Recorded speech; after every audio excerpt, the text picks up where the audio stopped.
How does one become a sixth-year senior? You know, a lot of procrastination, a lot of just putting off life decisions. I didn't know that you had to like declare a major after a certain point. I just thought everyone would leave at a certain point, and I just never started leaving. And by the way, I have no regrets in college. Like I have no regrets, meaning like I did it perfectly. I did it perfectly. You didn't go back to Florida State, though, for a while because you didn't feel great about how it ended. I had a bad taste in my mouth at Why? the end. The people that were in charge of the school at the time were cruel. The English department was cruel, and the president was cruel. How so? They didn't let me graduate.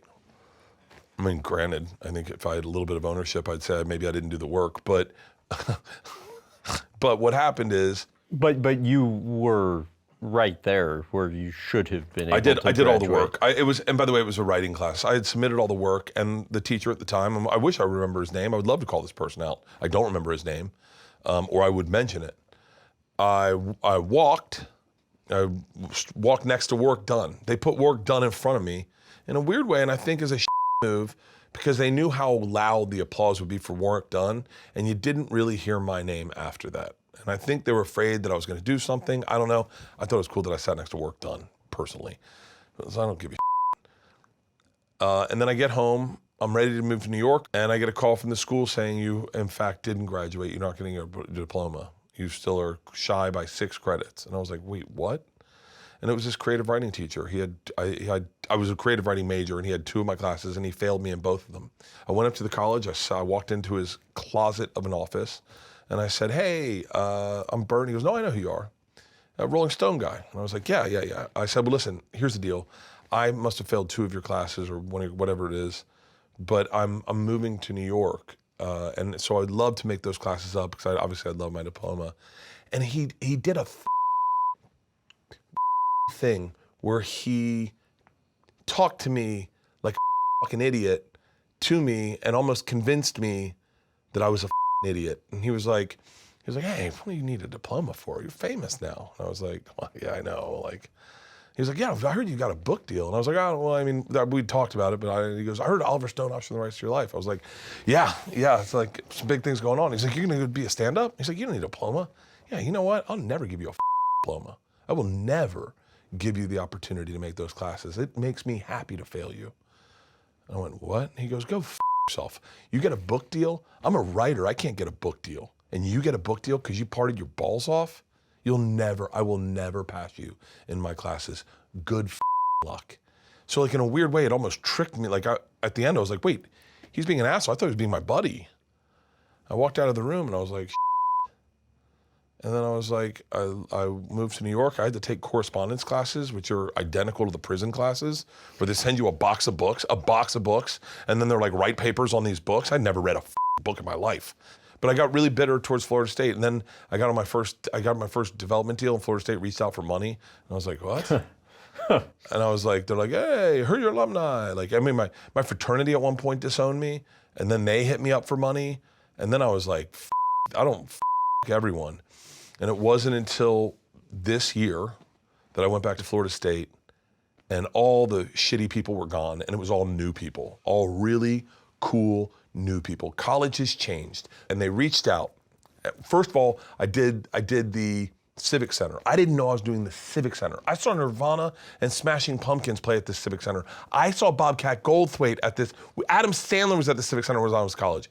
I did the Civic Center, and I had no clue I was doing the Civic Center. I had no clue whatsoever. And I walked in and I realized I'm doing an arena. This is insane. And it sold out. And before the thing, they're like, we want to give you a present. I thought they were going to give me a doctorate. They gave me the spear that they throw into, that's like my one connection with that school. And when it happened, I bawled crying. They gave me that spear. And they said, we know how much the spear meant to you. We want you to have this. What about the spear still gets to you? My dad said, when you go to Florida State, you're gonna feel a sense of civic pride because that's a community. You're gonna feel like you're a part of something. And I didn't get it. And I was 18 years old, a little buzzed. We're at a football game. I put a dip in, my head spinning. Chief Osceola comes out on Renegade, and I feel, 50,000 people explode. And he runs up and down the field and then rears back the spear's on fire, and he spikes it in the head of the Seminole head in the center, and the place pops. 18 years old, I start crying uncontrollably. I start sobbing, going like, I'm a part of something. This is what my dad was talking about. So that spear meant so much to me. And then that day at Tallahassee, I decided I wanted to have a moment. I wanted to see the place I first did stand-up. I wanted to see my old houses. I wanted to go get some food, but I really wanted to walk the campus.